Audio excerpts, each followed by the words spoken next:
வரைக்கும் ரிஸ்க் மேனேஜ்மெண்ட்ன்றது ஒரு சிம்பிள், நல்லா புரிகிற மாதிரி ஒரு விஷயம் சொல்கிறேன், நல்லா கேட்டுங்க.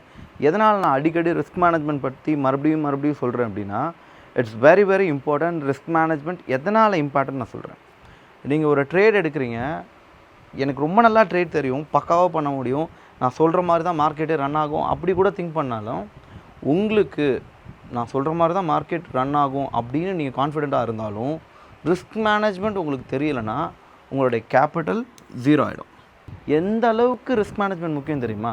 ட்ரேடே தெரியாத ஒருத்தனால ஜஸ்ட் ரிஸ்க் மேனேஜ்மெண்ட் மட்டும் தெரிஞ்சுக்கிட்டு ஓரளவுக்கு சிம்பிளாக ப்ராஃபிட்டபுளாக இருக்க முடியும். எப்படி அப்படின்னா, ஸ்கூல் டேஸில் இருக்கிற மாதிரி தான். நமக்கு ஆல்ரெடி ஸ்கூலில் என்ன பண்ணியிருப்பாங்க, சூஸ் த பெஸ்ட் ஆன்சர் சொல்லுவாங்களா? நம்மளுக்கு சூஸ் த பெஸ்ட் ஆன்சருக்கு ஒரு ஆன்சர் கூட தெரியல. வாட் யூ டூ, இங்கி பிங்கி பாங்கி போட்டு பேப்பரை ஃபில் பண்ணி வச்சுருவோம். சேம் இங்கேயும் அதே மாதிரி ஒரு 10 கொஷின் இருக்குன்னு வச்சுக்கோங்க. இந்த 10 கொஷினுக்கு உங்களுக்கு ஒன்றுக்கு கூட ஆன்சர் தெரியாது. ஆனால் ஸ்கூல் டேஸ்லேயாவது பரவாயில்ல, 4 ஆப்ஷன் இருக்கும், இங்கே 2 ஆப்ஷன் தான். ஒன்று பை, இன்னொன்று செல், வேறு ஆப்ஷனே கிடையாது. ஸோ நீங்கள் ரிஸ்க் மேனேஜ்மெண்ட் மட்டும் உங்களுக்கு தெரியுது அப்படின்னா, நம்ம ஆல்ரெடி ரிஸ்க் மேனேஜ்மெண்ட் பற்றி தெரிஞ்சிருக்கோம். ரிஸ்க் மேனேஜ்மெண்ட்னா விச் இஸ் 1:3 அப்படின்னு, 1% loss and 3% profit. So 1% loss and 3% profit இருக்கணும். ஸோ இந்த 1% லாஸ் அண்ட் 3% ப்ராஃபிட்னா என்ன, அது எப்படி ஹேண்டில் பண்ணணும், இந்த விஷயங்களை ரொம்ப தெளிவாக நான் சொல்கிறேன், நல்லா புரிஞ்சுக்கோங்க. பொதுவாக என்னென்னா, ஒரு ட்ரேட் தெரியாத ஒருத்தங்களால் 10 ட்ரேட் ஃப்ளூக்கில் எடுக்கிறாங்க. ட்ரேடே தெரியாது, ஆனால் என்னால் ஒரு 10 ட்ரேட் எடுக்கிறாங்கன்னு வச்சு, இந்த 10 ட்ரேடில் அவங்க எத்தனை ட்ரேட் ப்ராஃபிட்டாக இருக்க முடியும்? ஒரு ஃப்ளூக்கில் பார்த்தா கூட ஒரு 3 ட்ரேட் ப்ராஃபிட் ஆகிடுமா, மீதி 7 ட்ரேடும் தொடர்ந்து லாஸ்னே வச்சுக்குவோம். அப்படி பார்த்தா கூட அவங்களால ப்ராஃபிட்டபுளாக இருக்க முடியும். ஆனால் அதுக்கு அவங்களுக்கு ரிஸ்க் மேனேஜ்மெண்ட் 1:3 அப்படின்ற ரேஷியோ ப்ராப்பராக தெரிஞ்சிருக்கணும். இந்த 1:3 தெரிஞ்சதுனால அவங்க எந்தளவுக்கு ப்ராஃபிட்டபுளாக இருக்க முடியும் அப்படின்னா, ஸோ ஃபஸ்ட்டு ட்ரேட் ஒரு 3% லாபம், ஏன்னா 1:3, profit is 3% and loss is 1%. அப்போது ஒரு மொதல் ட்ரேட் எடுக்கிறாங்க, அது லாபம்னு வச்சுக்கலாம். 2வது ட்ரேட் எடுக்கிறது நஷ்டம், 3வது ட்ரேட் எடுக்கிறது நஷ்டம், 4வது நஷ்டம், 5வது நஷ்டம், 6வது நஷ்டம், 7வது ஒரு ப்ராஃபிட், 8வது நஷ்டம், 9வது நஷ்டம் அண்ட் 10வது ஒரு ப்ராஃபிட். ஸோ இங்கேருந்து பாருங்கள், இது நீங்கள் கூட்டி கழித்து பார்த்தீங்கன்னா, ஸோ இது ஓவரால் 9% வரும் அண்ட் லாஸ் இஸ் 7%, டோட்டல் நீங்கள் 2% இருப்பீங்க. ஸோ அப்படி பார்த்தா கூட உங்கள் கேபிட்டல்லேருந்து நீங்கள் 2% ப்ராஃபிட்டில் தான் இருப்பீங்க. தென் இதோட மைனர் கால்குலேஷன்ஸ் நிறைய இருக்குது. பட் அதை தாண்டி நீங்கள் தெரிஞ்சுக்க வேண்டியது ரிஸ்க் மேனேஜ்மெண்ட்டோடைய இம்பார்ட்டன்ஸ். ஒரு ட்ரேடுக்கு நான் எவ்வளோ ரிஸ்க் எடுக்கணும், ரிஸ்க்கு உங்களுக்கு தெரியல அப்படின்னா உங்களுடைய கேபிட்டல் ரிஸ்கில் இருக்குன்னு அர்த்தம். ஸோ ப்ராப்பராக நீங்கள் தெரிஞ்சுக்க வேண்டியது, நான் எவ்வளோ ரிஸ்க் எடுக்கணும் ஒரு ட்ரேடுக்கு. அப்போ ஒரு 1% ரிஸ்க்னால் உங்கள் கேபிட்டலுக்கு 1%னா நான் அப்போ எவ்வளோ லாட் சைஸ் எடுக்கணும், எவ்வளோ குவான்டிட்டி வாங்கணும் அப்படின்றது உங்களுக்கு தெரியணும். இது தெரியாமல் ஜஸ்ட் லைக் தட் நான் ஒரு ட்ரேட் எடுக்கிறேன் அப்படின்னா that is not the right way.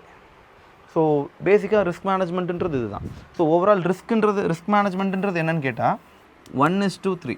So இந்த 1 அப்படின்றது என்னோட லாஸ், இந்த 3 அப்படின்றது என்னோட ப்ராஃபிட். ஃபார் எக்ஸாம்பிள், நான் ஒரு 10,000 வச்சுருக்கேன் அப்படின்னா, நான் ஒரு ட்ரேடுக்கு 1% 100 ரூபா தான் ரிஸ்க் வைக்கணும்.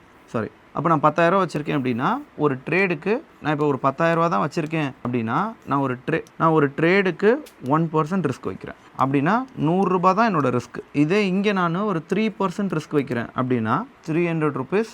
ஸோ இந்த மாதிரி 1:3 ஒரு ட்ரேடில் வரவே இல்லை. எனக்கு மினிமம் 1:3 ஒரு ட்ரேடில் கிடைக்குன்னா அந்த மாதிரி ட்ரேட் நமக்கு தேவையே கிடையாது. மினிமம் 1:3 இருக்கிற ட்ரேடாக பார்த்து எடுத்தால் தான் உங்களால் மார்க்கெட்டில் சஸ்டெயினே பண்ண முடியும். ஸோ இது தெரியாமல் ஜஸ்ட் லைக் தட் நான் வரது வந்தால் போதும் அப்படின்றது இருப்போம். இந்த ரிஸ்க் மேனேஜ்மெண்ட்டில் இன்னொரு பிரச்சனை இருக்குது. நம்ம என்ன பண்ணுவோம், சிம்பிளாக ப்ராஃபிட் ஆகிறத சீக்கிரமாக வெளியே வந்துடும், ஆனால் லாஸ் ஆகிறத மார்க்கெட் இன்னும் திரும்பும் வேடிக்கை பார்த்துட்டே இருப்போம். இதுதான் நம்ம ரிஸ்க் மேனேஜ்மெண்ட்டில் ஒரு மிகப்பெரிய பிரச்சனை. ஸோ ஒரு ப்ராப்பராக ரிஸ்க் மேனேஜ்மெண்ட்டை கற்றுக்கிட்டிங்க அப்படின்னா, நீங்கள் ரிஸ்க் மேனேஜ்மெண்ட்டில் ரொம்ப ஸ்ட்ராங்காக இருந்தீங்க அப்படின்னா, உங்களுக்கு ப்ராப்பராக என்ட்ரி என்னன்னு தெரியும், எஸ்எல்ஓ என்னன்னு தெரியும். ஸோ உங்களுடைய லாஸ் என்னன்னு ஃபஸ்ட்டே ஃபிக்ஸ் பண்ணிடுவீங்க, தட் இஸ் 1%. டார்கெட்டையும் ஃபிக்ஸ் பண்ண போகிறீங்க, உங்கள் லேப்டாப்பை மூடி வைக்க போகிறீங்க, அதுவாக ப்ராஃபிட் எடுக்க போகுது. ஸோ இதை தவிர உங்களுக்கு வேறு என்ன வேலை இருக்குது? சிம்பிளாக இந்த ட்ரேட் இப்படி தான் எடுக்கணும் நீங்கள். ஸோ உங்களுடைய ஆர்ஆர் ரிஸ்க் ரிவார்டு இது என்னன்றது உங்களுக்கு கன்ஃபார்மாக தெரிஞ்சிருக்கணும். ஒரு ரிஸ்க் ரிவார்டுன்றது 1:3 அப்படின்னா உங்களோட ரிஸ்க் 1% அண்ட் ப்ராஃபிட் 3%. இந்த ரிஸ்க் ரிவார்டுக்கு சம் வெரி பேசிக் கால்குலேஷன் இருக்குது. அந்த கால்குலேஷன் போட்டாலே போதும், நீங்கள் ப்ராஃபிட்டபுளாக தான் இருப்பீங்க. ஓகே, ஸோ இதை தாண்டி உங்களுக்கு ரிஸ்க் எடுக்கிறீங்க இல்லையா, நீங்கள் எடுக்கிற ட்ரேட் முன்னாடியே உங்களுக்கு தெரியணும். ட்ரேடை எடுத்ததுக்கப்புறம் ரிஸ்க் மேனேஜ்மெண்ட்டை கால்குலேட் பண்ணக்கூடாது. ட்ரேட் எடுக்கிறதுக்கு முன்னாடியே நீங்கள் ரிஸ்க் மேனேஜ்மெண்ட் கால்குலேட் பண்ணிடணும். ஒரு என்ட்ரி எடுக்கிறீங்கன்னா அதுக்கு முன்னாடியே உங்கள் ரிஸ்க் எவ்வளோ, உங்கள் எஸ்எல் எந்த இடத்துல இருக்குது. ஃபார் எக்ஸாம்பிள் இப்படி மார்க்கெட் இருக்குன்னா உங்களுடைய என்ட்ரி இந்த இடம் அப்படின்னா சாரி, இப்படி ஒரு மார்க்கெட் இருக்குன்னா இது உங்களோட என்ட்ரி, இது உங்களோட எஸ்எல் அப்படின்னா நீங்கள் ஃபஸ்ட்டு என்ன பண்ணிடணும், ஃபிக்ஸ் பண்ணிடணும். இதுதான் என்னோட என்ட்ரி, இது என்னோட எஸ்எல் அப்படின்னு ட்ரேட் எடுக்கிறதுக்கு முன்னாடியே இதை நீங்கள் ஃபிக்ஸ் பண்ணால் மட்டும்தான் உங்களால் அந்த ரிஸ்க்கை ப்ராப்பராக எடுக்கவே முடியும். நீங்கள் ஓடுற ட்ரெயினை பிடிக்கணும்னு நினச்சிங்க அப்படின்னா கீழே தான் விழுந்தாலும் வேறு வழியே கிடையாது. ஸோ எப்பயுமே ஒரு ரிஸ்க் மேனேஜ்மெண்ட், ஒரு ட்ரேட் எப்படி எடுக்கணும் அப்படின்னா ப்ராப்பராக ட்ரெயின் டிக்கெட் புக் பண்ணி என் சீட் இது தான், என் ட்ரெயின் இங்கே தான் வரப்போகுது, இந்த இடத்துல தான் நான் ஏற போகிறேன், இந்த சீட்டில் தான் உட்கார போகிறேன், இந்த இடம் வந்தோடனே இறங்க போகிறேன். ஒரு ட்ரெயினை எப்படி ப்ராப்பராக புக் பண்ணுறீங்களோ சேம் கண்டிஷன் தான் ஒரு ட்ரேடையும் எடுக்கணும். இந்த இடத்துல தான் வரப்போகுது, இந்த இடத்துல நான் என்ட்ரி ஆவேன், இது என்னோடய எஸ்எல்லாக இருக்கும், இங்கேருந்து நான் மூவ் ஆக போகிறேன், இந்த இடத்துல போய் நான் இறங்க போகிறேன். ஸோ இவ்வளோ விஷயமும் ஒரு ட்ரேடுக்கு தெரியணும். இது தெரியாமல் ஓடுற ட்ரெயினில் ஏறி ஓடுற ட்ரெயினில் இறங்குனீங்கன்னா ரிஸ்க்கு ரொம்ப ஜாஸ்தி. ஸோ ரிஸ்க் எடுக்காமல் ப்ராப்பராக இதுதான் என்னோடய என்ட்ரி அப்படின்னு உங்களோட ரிஸ்க்கை ஃபஸ்ட்டே கால்குலேட் பண்ணிவிட்டு நீங்கள் போனீங்கன்னா ரொம்ப ஈஸியாக இருக்கும். நீங்கள் ட்ரேட் எடுக்கிற ஒவ்வொன்றும் பக்காவாக இருக்கும். ஸோ அந்த மாதிரி ஜஸ்ட் ஒரு 10 ட்ரேட்ஸில் 7 ட்ரேட் நீங்கள் லாஸ் இருந்து 3 ட்ரேட்ஸ் நீங்கள் ப்ராஃபிட் இருந்தால் கூட யூ ஆர் இன் ப்ராஃபிட். ஏன்னா 3 ட்ரேடுன்றப்போ உங்களுக்கு எத்தனை % இருக்கும், 9% இருக்கும். 3 ட்ரேடுன்றப்போ உங்களுக்கு 9% ப்ராஃபிட்டில் இருப்பீங்க. 3 ட்ரேட், ஒரு ட்ரேடுக்கு 3%, 3 ட்ரேடுக்கு 9%. ஸோ லாபத்தில் இருப்பீங்க. 10 ட்ரேடில் 3 ட்ரேட் நீங்கள் ப்ராஃபிட் பண்ணால் கூட தட்ஸ் ஃபைன். 7 ட்ரேட் தொடர்ந்து லாஸ்னா கூட 7% தான் லாஸில் இருக்கும். அப்படி பார்த்தாலும் நீங்கள் 2% ப்ராஃபிட்டில் தான் இருப்பீங்க. ஸோ ரொம்ப சிம்பிள். ரிஸ்க் மேனேஜ்மெண்ட்றது ரொம்ப ரொம்ப ஈஸியானது தான். ஒரு சின்ன ஃபார்மில் அதை மட்டும் கற்றுக்கிட்டா போதும். ட்ரேடே பண்ண தெரியாத ஒருத்தனால் வெறுமன ரிஸ்க் மேனேஜ்மெண்ட் மட்டும் தெரிஞ்சால் போதும், அவங்க ஓரளவுக்கு ப்ராஃபிட்டபுளாக இருக்க முடியும்.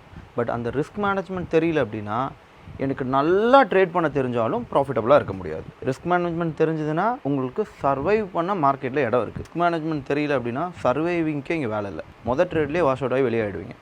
இதே ஓரளவுக்கு நல்லா ட்ரேட் பண்ணுறீங்க, உங்களுக்கு தெரியும் ரிஸ்க் மேனேஜ்மெண்ட் பக்காவாக இருக்குன்னா ஒரு 10 ட்ரேடில் 3 ட்ரேட் ப்ராஃபிட் பண்ணாலே you are in a profit zone. எனக்கு ரிஸ்க் மேனேஜ்மெண்ட் தெரியாது, 10 ட்ரேடில் எனக்கு ரிஸ்க் மேனேஜ்மெண்ட் தெரியாமல் இருக்குன்னா 3 ட்ரேடில் மொதல் ட்ரேட்லேயே உங்கள் அக்கௌண்ட் காலி ஆகிடும். ஸோ ரிஸ்க் மேனேஜ்மெண்ட் ரொம்ப ரொம்ப ரொம்ப முக்கியம்.